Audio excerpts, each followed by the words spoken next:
Okay, so yun. Inyo, what's up mga kabagis? This is Jubilito TV Official at eto na naman po muli ang isang edisyon ng ating reaction video mga kalingap at kabagis. No?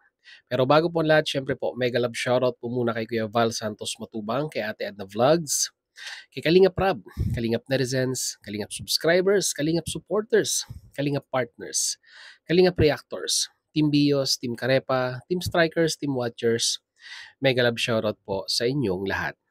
So ito na nga mga kalingap at kabagis, no, for today's reaction video, gawa lang po natin ng reaksyon at pagbibigay mo pumuli no, ng ating personal opinion regarding po dito sa lumalakad na pong usapin at paghahain po ng reklamo dito po na ginawa po no, nila Kuya Bal Santos Matubang, nila Tatay Veran at ni Viance po. No? So alam ko po, napanood nyo po mga kalingap at kabagis, lalong-lalo na po no, sa community po ng EDSI, yung sumusuporta po kay Edu at kay Viance, na kung saan si Kuya Bal kanina po no, ay nag-live at ipinakita po sa atin yung pong progress. Dahil alam naman po natin, kahapon po ay nagbigay ng update si Kuya Bal regarding dito na around 1 p.m. nga daw po sila po ay tutungo doon po sa opisina ng Cybercrime Division kasama po ang pamilya no nila Beyonce para once and for all po ay may sakatuparan na po no yung pong paghahain ng reklamo. So alam ko po no marami po ang natutuwa lalong-lalo na po no sa community po ng EDSI sumusuporta kay Beyonce dahil nga po mabibigyan na po no ng katarungan yung pong nangyaring issue na ginawa po ni Tatang no at hindi ko po alam kasi naka-live si Tatang as of now no na ginagawa ko po itong video na ito pero po ay parang hindi po siya aware no hindi po siya aware doon po sa nangyari or doon po sa ganap na ginawa po ni Kuya Bal Santos Matubang dahil hindi ko alam kung na-message na po ba siya ng kanyang mga kasamahan regarding po doon sa ginawa ni Kuya Bal. May idea na ba siya kung ano po yung nangyayaring progress ngayon? Dahil alam niyo na mga kalingap at kabagis no, dapat updated din siya. Pero mukhang kalmado yung mama at tuloy-tuloy lang po siya no sa kanyang ginagawa no, yung kanyang daily routine ika nga. No? Alam niyo mga kalingap at kabagis no, ito lang point of view ko lang po ito no. Kumbaga nalulungkot din ako no. May party po sa akin na nalulungkot ako dito po kay Tatang. Bakit po? No? Bago po kayo mag-comment ng negatibo, ay pakinggan nyo po muna ako mga kalingap at kabagis. No? Dahil unang-una po sa lahat, no, ay magaling no, para sa akin po. No? Magaling itong si Tatang bilang isang commentator o reactor po no, sa social media.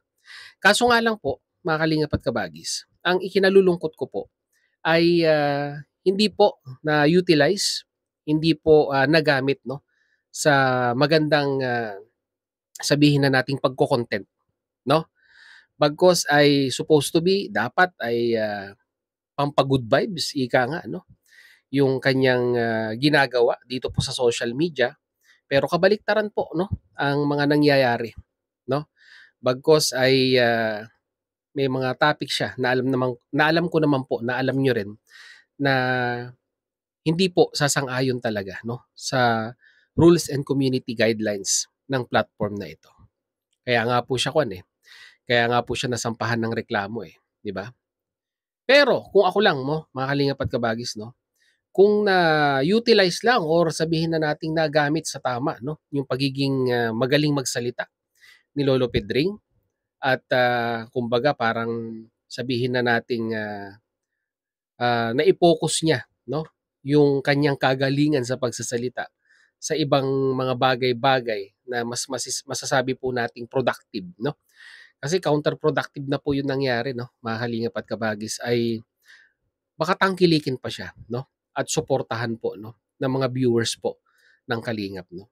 Kung gumawa na lang po sana siya ng mga magagandang reaction video patungkol sa community po ng Kalingap, although sabihin man nating suntok sa buwan na gagawin niya yon, ay mas mamahalin pa siya at mas susuportahan pa siya ng kanyang mga viewers 'no. Although sabihin man nating may nanonood, Pero hindi naman po 100% mga Kalingap at Kabagis 'no, na solid supporters yung nanonood sa kanya.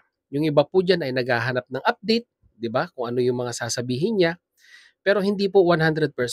Let's say sabihin na po nating 50-50 po 'no, mga Kalingap at Kabagis 'no.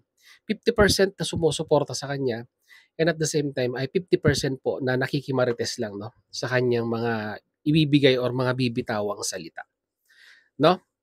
Kaya ito po yung kasagutan 'no, mga Kalingap at Kabagis sa panawagan po ng mga ilang netizens na tuluyan na nga daw po, sampahan na ng reklamo, which is ito na nga po nangyari na 'no. Ipinakita na po ni Kuya Bal 'no. Hindi po tayo gagamit ng video kasi wala pang 12 hours, wala pang 24 hours.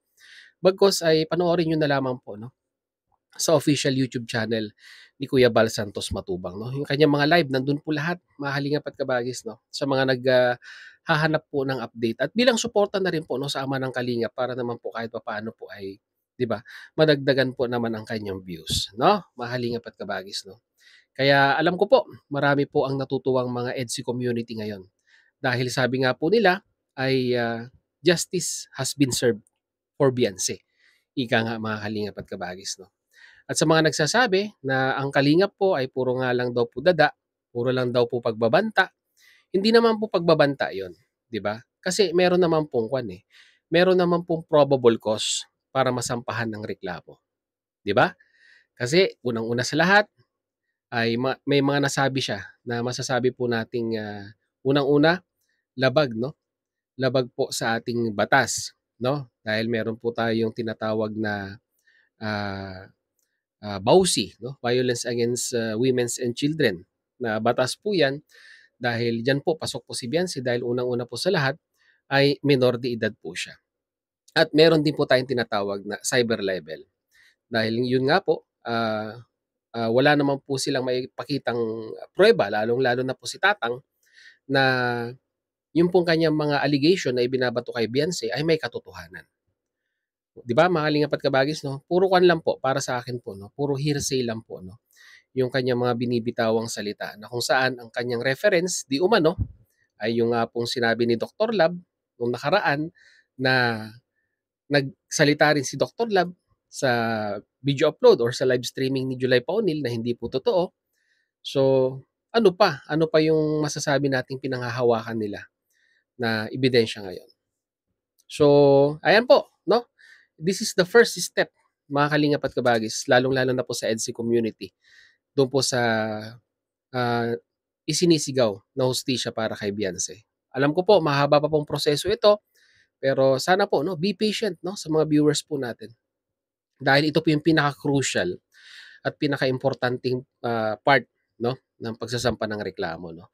Yung may kumbaga parang may akyat na po at may na, may sa katuparan na po yung complaint. Yun, mga Kalingap at Kabagis 'no. So nandun na, nakapag-usap-usap na sa Cybercrime Division ng Cam Norte at may affidavit na po. So gugulong na po, iimbestigahan na 'no, mga Kalingap at Kabagis 'no.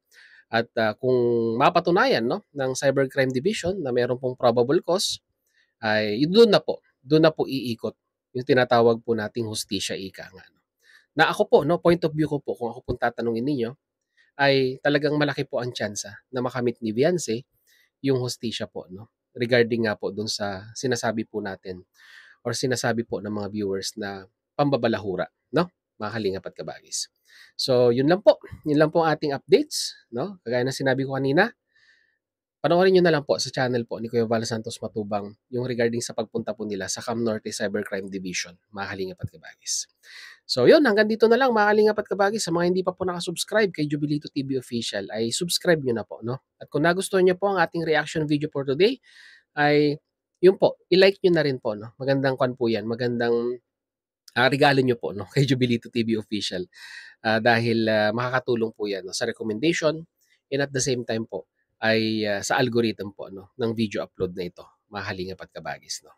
So yun, once again, yun, maraming salamat mga Kalingap at Kabagis dahil hanggang sa dulo po ng ating reaction video ngayong araw na ito ay nasamahan niyo po muli si Jubilito TV Official. At muli po, papalala po ang inyong host, lagi po nating suportahan. Kuya Bal Santos Matubang, Ate Edna Vlogs, Kalingap Rab.